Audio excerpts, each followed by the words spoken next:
Sebetulnya orang yang bisa mengetahui daripada aksara Jawa itu bisa mengetahui daripada jati dirinya sendiri. Mau diterangkan ini? Sebetulnya kalau menerangkan itu harus malam Jumat.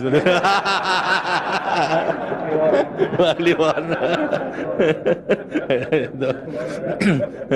Dan itu namanya ilmu dari nenek moyang kita itu dalam rangka menjabarkan mengenai Pancasila, Eka Prasida Pancakarsa, sebetulnya falsafah daripada aksara Jawa itu. Kan daripada aksara Jawa ada 20 tuh, Hono Coroko, Doto Sawolo, Podo Joyono, Mogo Bodongo, 20 itu. Itu betul-betul merupakan gambaran daripada nenek moyang kita untuk menjelaskan kepada kita mengenai sangkan paran kita, sangkan paran ing dumadi. Dari mana kita akan kemana daripada kita itu. Nah, kemudian akan bisa mengetahui dirinya sendiri selama hidup di dunia. Disebutkan Hono Coroko. Ho itu daripada apa? Hono. Hono. Hono ada. No itu daripada apa? Dari wujud daripada hono. Mulai daripada gono, legeno. Gono itu belum wujud, belum berbentuk.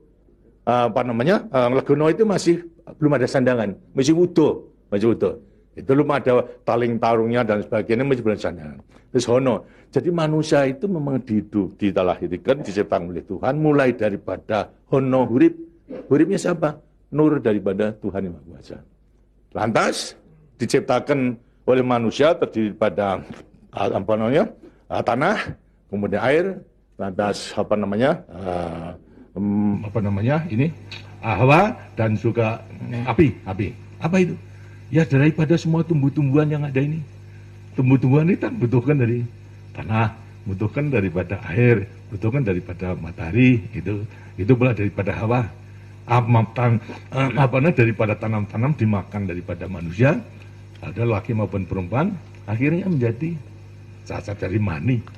Mani kemudian berkumpul suami istri, akhirlah wujudlah daripada embrio tadi. Embrio itu masih legeno, masih gono. Itu mulai nonya itu. Terus mulai daripada hurip, kemudian hubungan suami istri mulai timbul daripada gono masih legono. Kemudian lantas setelah itu tumbuh daripada embrio tersebut menjadi jabang bayi yang kemudian dilengkapi dengan coroko. Apa itu? Cipta rasa karsa. Itu coroko. Daya cipta, daya rasa dan karsa. Semua ada. Itu. Setelah itu kemudian lantas apa? Doto sawolo. Itu apa?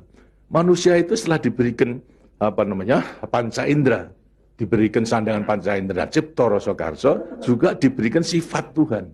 Sifat zat kang datan sawolo, datan salah. Sifat dari yang tidak salah itu hanya Tuhan. Ya, kalau manusia ini salah. Tapi kalau Tuhan itu tidak salah. Oleh karena semua manusia diberikan sama. Sifat daripada Tuhan yang tidak salah. Itu. Doto sawolo, datan sawolo. Tidak pernah salah. Sifat daripada Tuhan. Tapi sebagai manusia juga tidak diberikan itu. Diberikan sifat yang bertentangan dengan sifat baik itu, sifatnya Tuhan. Yang jelek. Kalau kita misalnya sabar, kan juga punya hati berangasan. Ya. Nah, kemudian lantas kita jujur. Tempo-tempo juga penipu. Ya. Semuanya diberikan sifat itu, sifat yang bertentangan dengan zat kang datan sawolo. Harus sama kekuatannya. Podo joyonya. Dua sifat bertentangan yang sama kekuatannya. Sama kekuatannya. Ada pada kita itu kalau kita mengenali. Itu. Tinggal sekarang manusianya sendiri. Itu. Ini. Manusianya sendiri setelah mengetahui diberikan dua sifat yang bertentangan, yang sama kekuatannya, akan diapakan ini? Itu. Lantas sekarang Doto Sawolo, Podo Joyo, Mogo Bodong. Mo itu sukmo, go itu satu. Itu Mogo Bo badan. Jadi selama sukmo masih satu dengan badan, sukmo masih manunggal di badan, manusia hidup. Selama itu masih ada, diuji dalam rangka dua sifat yang bertentangan tadi. Itu. Yang Podo Joyo tadi. Itu. Lantas, tapi kalau kemudian lantas sukmo sudah pisah dengan badan, itu lantas apa? Badannya tinggal menjadi apa? Badan. Nah, tinggal pertanyaannya, sukmonya mau kemana? Sukmanya mana? Ya terserah kepada saudara-saudara semua. Mana-mana itu. Jadi semuanya tergantung pada dirinya. Semua diberi perlengkapan yang sama. Tuhan Maha Hadir, tapi tinggal kepada dirinya masing-masing dalam mengendalikan. Kalau mau yang diujar itu adalah memang yang bertentangan yang jelek, bukan sifat Tuhan, ya tempatnya juga sudah ada. Di neraka, tidak bahagia di dunia di akhirat nanti. Tapi kalau yang dikendalikan atau yang dilayani itu adalah sifat daripada Tuhan, ya dengannya akan dekat kepada Tuhan. Karena Tuhan itu kan tidak mewujud, gitu.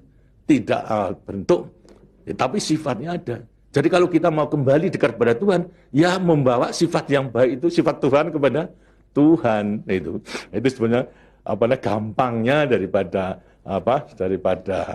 rahasia hidup itu sebetulnya hanya itu saja.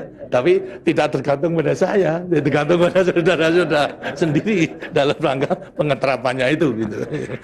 Makanya itu coba pelajari daripada semua ini, daripada untuk mengendalikan dua sifat yang bertentangan tadi itu dengan dirinya agar supaya betul-betul bisa menempati diri. Kemudian di samping itu juga Tuhan itu memberikan suatu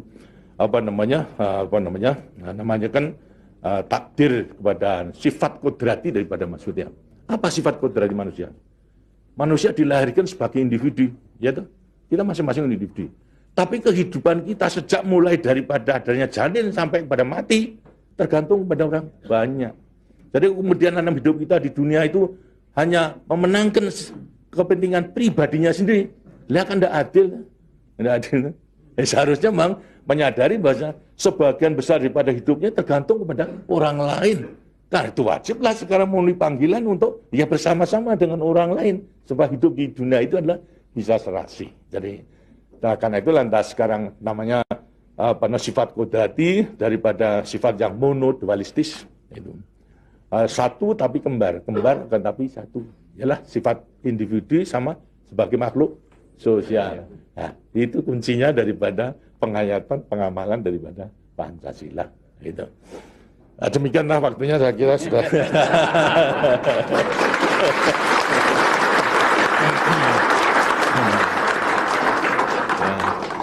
Walaupun ini tidak cuma kliwon,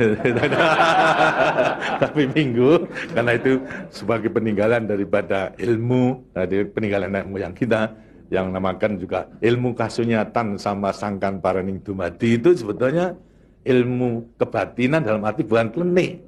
Kebatinan dalam arti mendekatkan diri kepada Tuhan, pada Tuhan. Jadi orang mengatakan itu klenik, itu bukan. Yang klenik itu yang salah melaksanakannya, itu yang klenik itu. Tapi sebetulnya intinya adalah memang demikian. Nah, mudah-mudahan saudara-saudara akan bisa sekali lagi mengoreksi kepada diri sendiri. Artinya kasunyatan, lihat kenyataan pada dirimu sendiri. Itu. Bagaimana? Karena sudah mengetahui, baru nanti akan gampang. Kita meletakkan semuanya. Terima kasih. Dan demikianlah daripada penjelasan. Karena itu setelah nanti selesai kembali ke tempatnya masing-masing, mudah-mudahan akan bisa melaksanakan tugasnya dengan sebaik-baiknya dalam kita melanjutkan pengabdian kita pada negara dan bangsa yang sedang membangun ini. Terima kasih. Wassalamualaikum warahmatullahi wabarakatuh.